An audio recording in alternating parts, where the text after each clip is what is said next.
Pemirsa, ibu dua anak dituntut 1 tahun penjara gara-gara marahi suaminya yang pulang dalam kondisi mabuk. Dan pemirsa, kasus ini saat ini juga berlangsung begitu, dan di mana Valencia alias Neng Silim hanya bisa menangis ketika mendengar tuntutan 1 tahun penjara oleh jaksa penuntut umum setelah memarahi suaminya yang pulang ke rumah ketika mabuk. Valencia dianggap melakukan kekerasan dalam rumah tangga psikis dan juga diadukan suaminya yang kini telah cerai. Bahkan Valencia telah menjadi tersangka sejak 11 Januari 2021.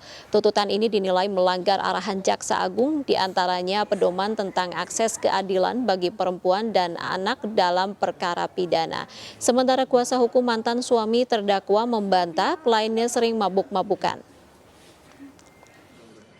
Suami mabuk-mabukan, dimarah, malah dipidanakan.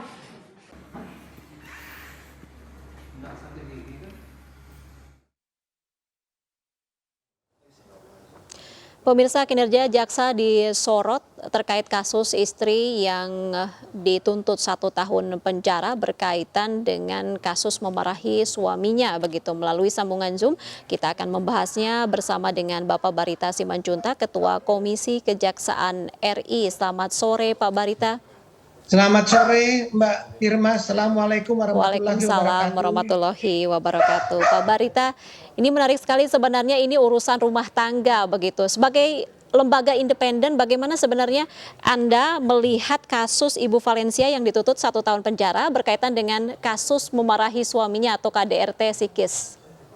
Ya Mbak Irma, sebenarnya kalau kita melihat kasus ini ada 3 hal yang perlu kita perhatikan.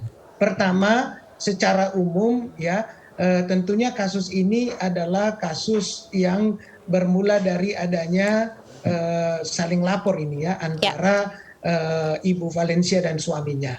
Nah kemudian itu berlanjut kepada proses persidangan yang saat ini suaminya juga sedang menghadapi proses hukum sebagai terdakwa. Itu secara umum. Kemudian dari sudut aturan ketentuannya ada beberapa pedoman dalam penanganan perkara yang seharusnya menjadi perhatian. Apalagi apabila yang berhadapan dengan hal ini adalah perempuan dan anak, itu perlu mendapatkan perhatian khusus. Sudah ada pedoman atau ketentuan yang seharusnya bisa digunakan sebagai parameter penanganan perkara ini. Lalu yang kedua, secara khusus ketika ini masuk ke wilayah penuntutan, mestinya kan jaksa itulah satu lembaga yang kita kenal dengan asas dominus litis itu yang punya kewenangan untuk menentukan layak tidaknya satu perkara diajukan ke pengadilan yang namanya proses penuntutan. Harusnya ini bisa dimonitoring di awal sekali sehingga ketika kasus ini akan dilimpahkan ke pengadilan, seyogianya lah pedoman, ketentuan, arahan dari pimpinan kejaksaan, khususnya jaksa agung itu mendapat perhatian penting dalam soal ini. Baik, Pak Barita. Lalu lebih lanjut, secara khusus, ya saya tuntaskan dulu Mbak. Baik. Ketika kasus ini akhirnya dilihat, mencuat, kejaksaan melihat bahwa ada masalah di sini. Itulah sebabnya dilakukan eksaminasi khusus. Eksaminasi khusus itu bukan proses yang biasa, tapi itu emergensi dalam sebuah penanganan perkara di mana jaksa agung melihat ada hal-hal yang perlu mendapatkan perhatian dalam penanganan kasus ini. Itulah yang sementara sekarang sedang berjalan untuk mengevaluasi di mana penanganan perkara ini yang bermasalah, sehingga ini kemudian menarik perhatian masyarakat yang seyogianya masalah-masalah seperti ini bisa diselesaikan lewat pendekatan yang disebut dengan restoratif justice itu, Mbak Irma. Baik, artinya melihat ada masalah begitu di sini. Baik, menurut Anda bagaimana sebenarnya kesalahan yang memang bisa dicermati dari sini, dari sisi penyidikan kah, ataupun mungkin dari kejaksaan begitu? Karena di penyidikan juga tentu saja melewati sejumlah proses. Ya, nah inilah Mbak Irma yang kita lihat kan sistem peradilan pidana kita mengenal ya penyidikan itu pidana umum dilakukan oleh kepolisian, pra penuntutan dan penuntutannya oleh kejaksaan. Nah inilah sebenarnya memerlukan landasan kuat ke depannya agar jaksa itu berani dalam menyatakan layak tidak satu perkara ini diajukan ke pengadilan ketika pun dia dilimpahkan oleh penyidik ke kejaksaan. Itu poin pertama. Tetapi yang kedua memang kita melihat ini adanya ya sebagaimana sudah disampaikan kepekaan, kurang sensitivitas terhadap penyelesaian masalah ini. Jadi yang dilakukan eksaminasi khusus oleh Jaksa Agung Muda tindak pidana umum itu adalah untuk melihat bagaimana proses penanganan perkara ini sejak awal sebagai respon cepat terhadap hal-hal seperti ini yang semestinya bisa diselesaikan lewat restoratif justice tadi. Cuma ada juga yang perlu menjadi catatan bahwa penegak hukum dalam melakukan pendekatan perkara dengan restoratif justice itu juga sangat bergantung kepada para pihak. Dalam hal ini tentu Ibu Valencia dan suaminya.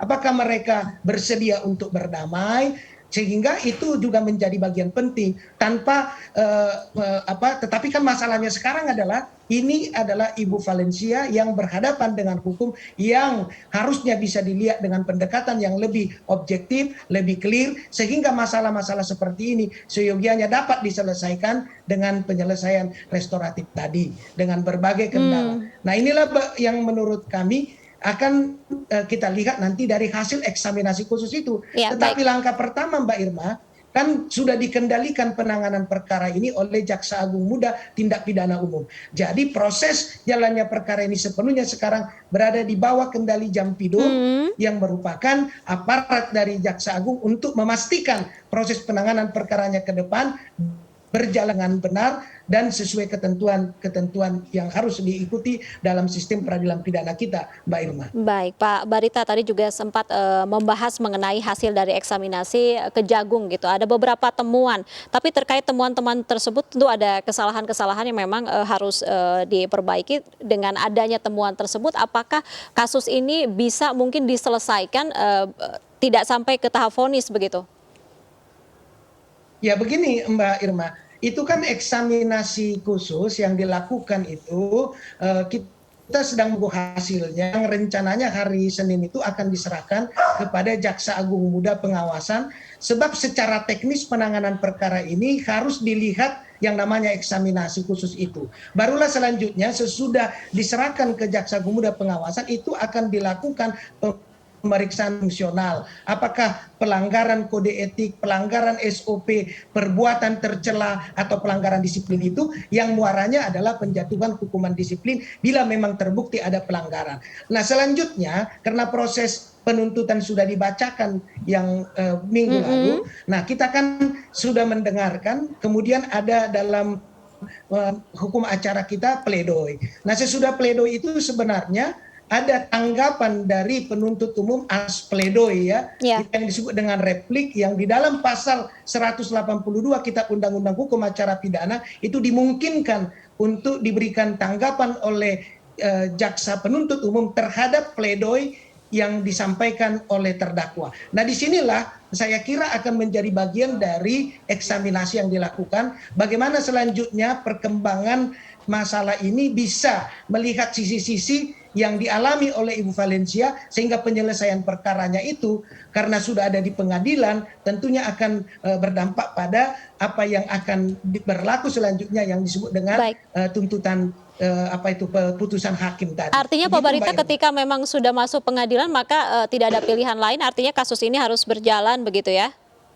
Ya, sebab kan ini harus ada endingnya. Putusan pengadilan itu yang menjadi ending dari keseluruhan proses ini. Namun menuju ke putusan pengadilan itu, kemarin ada tuntutan pidana, lalu ada pledoi. Atas pledoi itu, jaksa bisa memberikan tanggapan. Nah, inilah yang sedang kita tunggu, kita harapkan nanti ada terobosan yang dilakukan sehingga jawaban terhadap pledoi yang disebut dengan replik itu bisa mengakomodir apa yang menjadi bagian penting dari keadilan masyarakat tadi, khususnya perlindungan terhadap perempuan dan anak dalam penyelesaian masalah-masalah hukum. Baik, yang menarik adalah mengenai jeratan pasalnya berkaitan dengan KDRT psikis. Bagaimana sebenarnya penafsiran Anda terkait dengan pasal tersebut berkaitan dengan KDRT psikis tersebut? Tadi sempat dijelaskan bahwa nanti di persidangan ini akan sulit untuk pembuktiannya begitu. Nah, Memang kan ada kekhususan karakteristik KDRT ini ya. Kalau namanya kekerasan psikis itu harus dibuktikan oleh keterangan-keterangan dan penjelasan para ahli.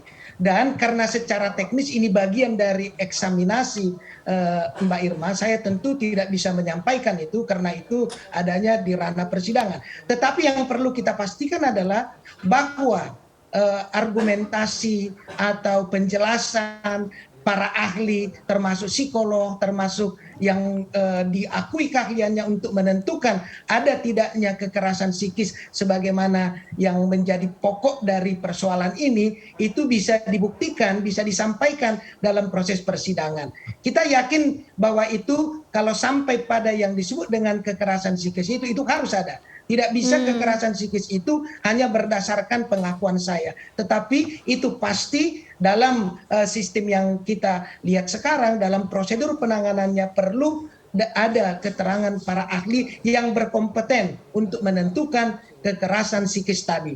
Dan inilah yang tadi saya katakan Mbak Irma, bagian yang dilakukan eksaminasi khusus terhadap penanganan perkara ini, apakah itu sudah berjalan dan bagaimana prosesnya. Nah, secara teknisnya ini akan telah berjalan pemeriksaannya yang hasilnya kita harapkan bisa diserahkan kepada Jaksa Agung Muda Pengawasan untuk ditindaklanjuti. Kami tentu saja menagih dan memastikan prosesnya berjalan, sebab tugas komisi adalah memastikan ya laporan, pengaduan, informasi yang menarik perhatian publik, penanganan kasus ini berjalan dengan baik dan benar. Sehingga pada akhirnya ya keadilan masyarakat itu bisa kita kawal dalam penyelesaian kasus-kasus seperti ini, Mbak Irma. Baik, tentu saja kita harapkan kita juga menunggu hasil yang terbaik begitu. Sementara tadi proses dari hukum itu sendiri akan terus berjalan.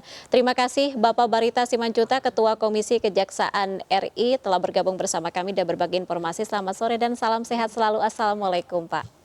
Terima kasih Mbak Irma, salam sehat selalu. Wassalamualaikum warahmatullahi wabarakatuh. Salam sehat.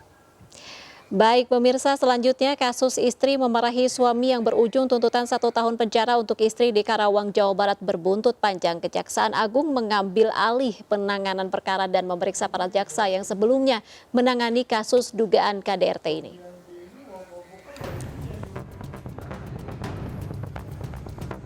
Dalam sidang kasus dugaan KDRT Kamis lalu, Valencia atau Nengsi Lim tak kuasa menahan emosi. Usai jaksa penuntut umum menjatuhkan tuntutan penjara 1 tahun. Valencia memprotes tuntutan jaksa dan menyangkal telah melakukan KDRT kepada suaminya Chan Yung Chin, warga negara Taiwan. Menurut Valencia, dirinya hanya memarahi suaminya agar tidak pulang dalam kondisi mabuk minuman keras.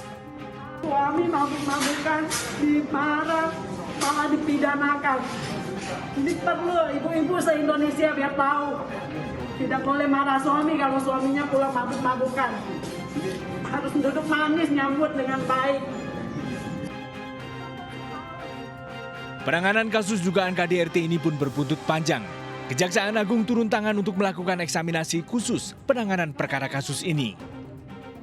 Hasilnya terdapat sejumlah dugaan pelanggaran yang dilakukan oleh para jaksa yang menangani kasus ini.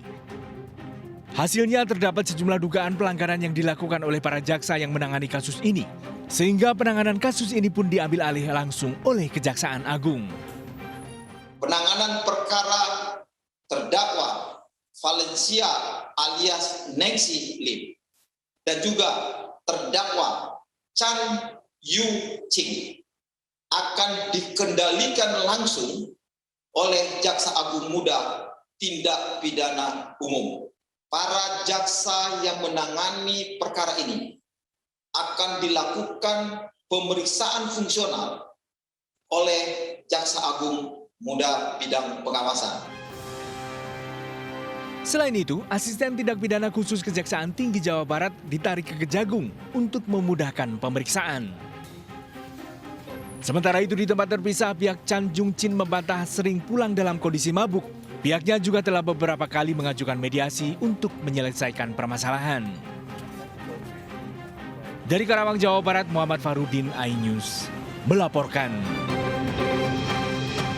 Ya, Jaksa Agung ST Burhanuddin akhirnya memutasi Asisten Pidana Umum Kejaksaan Tinggi Jawa Barat Dwi Hartanta yang dinonaktifkan sebagai buntut dari kasus Valencia. Mutasi dilakukan untuk mendukung upaya pemeriksaan oleh Kejaksaan Agung dalam kasus tersebut. Ya, Kapus Penkum Kejagung Leonard Ebenezer Simanjuntak menegaskan jika Kejagung mendapatkan temuan dugaan pelanggaran dalam proses penanganan kasus tersebut, selain karena kasus ini telah mendapatkan perhatian masyarakat, Kejagung lalu melakukan eksaminasi khusus dengan beberapa temuan mulai dari ketidakpekaan jaksa dalam penanganan kasus, tidak mengikuti pedoman dalam penuntutan, tak menjalani pedoman perintah harian Jaksa Agung hingga pembacaan tuntutan yang ditunda selama 4 kali. Ya, kasus ini juga menyita perhatian Wakil Rakyat, anggota Komisi 9 DPR RI Rieke Diah Pitaloka bahkan sengaja datang ke Karawang untuk memberikan dukungan moral terhadap Valencia dalam menjalani persidangan. Ya, Rieke bahkan meminta pembuktian terbalik dalam penanganan perkara KDRT yang dialami Valencia agar tidak terjadi transaksional. Valencia, ujar Rieke, ini seharusnya menjadi korban, bukan malah sebagai terdakwa. Menurut Rieke, kasus hukum Valencia menarik perhatian masyarakat karena diperlakukan tidak adil. Rieke juga akan menggalang petisi untuk mendukung Valencia. Sementara itu, Komisioner Komnas Perempuan Siti Aminah Tardi mengatakan jika pihaknya menyesalkan proses hukum terhadap Valencia yang dinilainya sebagai korban KDRT. Lebih jauh, dikatakan Siti pihaknya telah menerima pengaduan dari Valencia pada Juli 2021 lalu. Dari pengaduan itu diketahui Valencia menjadi korban kekerasan dalam rumah tangga KDRT berulang dan juga berlapis. Siti menyebutkan kondisi ini merupakan cermin ketidakmampuan aparat penegak hukum, khususnya kepolisian dan kejaksaan, dalam memahami relasi kuasa dalam kasus KDRT. Oleh karenanya, dirinya meminta Valencia dapat diputus bebas. Baik, pemirsa, kami masih akan kembali usai jeda, tetaplah bersama kami.